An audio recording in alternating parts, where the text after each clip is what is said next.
Okay, so now we are going to start an all new topic, and that is starting to graph parabolas, graph different equations. Okay, so but before we do that, I want to talk just very briefly about something called function notation. So we've seen equations roughly of the form y equals maybe x squared plus 1. That's fine. That's great. But we sometimes use something called function notation, and that is when we have something like f of x or g of x is equal to x squared plus 1, like we have here, right? That is I would argue that is a more common form of notation that we see in mathematics is function notation. And you can sort of think of function notation in the exact same way, right?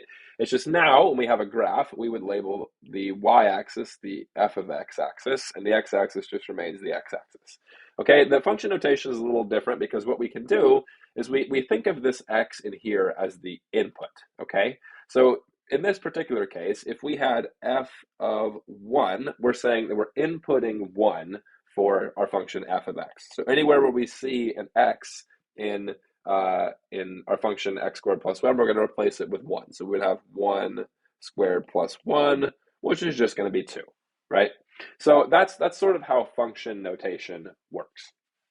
All right, so this is what we're going to see for at least a few of the following examples. So I want you to be familiar with sort of how that works. You're not multiplying. It'd be tempting to say we're multiplying f by x here because we have f parentheses x, but it's something totally different. The parentheses there are just to show this is your input for your function. It's a totally different form of notation. So don't get confused on that. All right, so here we're going to look at f of x equals x squared, and we're going to graph this. So right away, one of the most effective ways to find the shape of a graph, this is not the most efficient way, but it is one of the most effective ways, is to just simply plug in values. Okay, so what I like to do is I like to make a little table, okay, where we have f of x here, and then we have maybe f of x equals x squared plus 1, okay? And this is what we're going to have here, all right? So what we do is we plug in values for x. A really good one to start with here is 0, okay? We'll put one for our point. So we have x, y. So there's three parts to this. We have x, we have our function f of x, and then we have the point that we're going to get, okay? And I'll show you what this looks like. So if we plug in the point 0, we have f of 0 equals 0 squared plus 1, which is just 1, okay? So f of x is equal to 1. So that's going to correspond to the point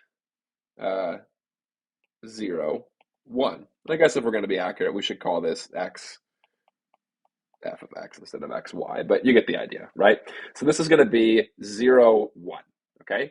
And so what we're going to do is we're going to go ahead and plot that point. So we have 0 on the x side of things, so therefore we're not going to go anything to the left or to the right, and we're going to go up 1, okay? Let's do maybe, I don't know, negative 1. That's going to give us f of negative 1 equals negative 1 squared plus 1. Negative 1 squared is just 1.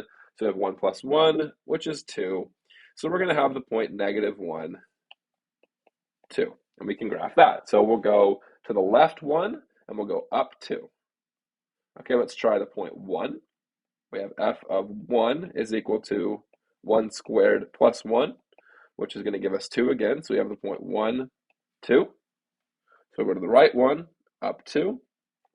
Now we can try the point negative 2. F of negative 2 equals negative 2 squared plus 1. Negative 2 squared is just 4, so we have 4 plus 1 is 5. So we get the point negative 2, 5. So we'll go to the left 2, and we'll go up 5. Right? And then if we do the point positive 2, we get f of 2 equals 2 squared plus 1. So 2 squared is 4, plus 1 is 5 again. So we have 2, 5. And so hopefully we're kind of starting to see what the shape of this graph is going to look like. Okay? And if we play a game of connect the dots, what we're going to see is this is going to be the rough shape of our graph. So this is a totally valid way to graph any parabola, any function. If you're given any function, you can always just start plugging in points. Now I chose these points a little less than random because I kind of knew what the graph was going to look like. But more or less, what you could do if you're totally unsure of what the graph looks like is just start plugging in random points. That will always give you at least a good outline of what the graph might look like. It might not give you a perfect image, but it'll give you a pretty good idea of what you should expect to see. Okay. Obviously, this is not very efficient, and we're going to come up with more efficient ways to graph parabolas. But because if you had to plug in points for every function, that would take forever. So hopefully we'll find some better ways of graphing in the future. But for now, that's what this looks like. Okay, now let's try this one. G of x is equal to negative 3x squared plus 4. Okay, so here we can write this as g of x on the y-axis here, and we can write x on the x-axis. And we can do our table. So we have x.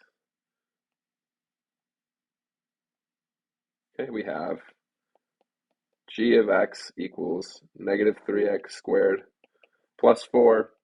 And then we have our points x, g of x. Okay. Okay, so let's go ahead and start. We'll start with the point 0.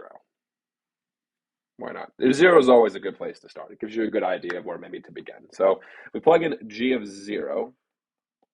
We get negative 3 times 0 plus 4. Anything times 0 is 0. So we get 0, 4. Sorry, I'm getting ahead of myself here. This is just 4. So we get the point 0, 4. So we'll go up 4. Okay. Then we can plug in the point negative 1. Try that. See if we can get some kind of a pattern here. We get g of negative 1 is going to give us negative 3 times negative 1 squared plus 4. So negative 1 squared is just positive 1 times negative 3 is negative 3. So negative 3 plus 4 is going to give us positive 1. So we have the point negative 1, 1. Okay, so we're getting probably a slightly different picture here, but we'll see. Let's try 1. Let's go the other direction. G of 1 is going to give us negative 3 times 1 squared plus 4. So 1 squared is just 1, so we get negative 3 times 1 again, plus 4 is 1 again. So we have the point 1, 1. Okay, so you can sort of see where this is going. So if you get a parabola and you get something like this where you have some symmetry to it, you can go ahead and stop at 3 if you want to. I like to do 5 points total, like 2 points on either side of your highest or lowest point, which we'll talk more about that later. But that's usually the best way to get a good picture. So let's try negative 2. So we have g of negative 2 gives us negative 3 times negative 2 squared plus 4. Negative 2 squared is 4 times negative 3 gives us negative 12. And negative 12 plus 4 is negative 8. So we have negative 2, negative 8. Okay, and that's going to take us, I think, off the graph here.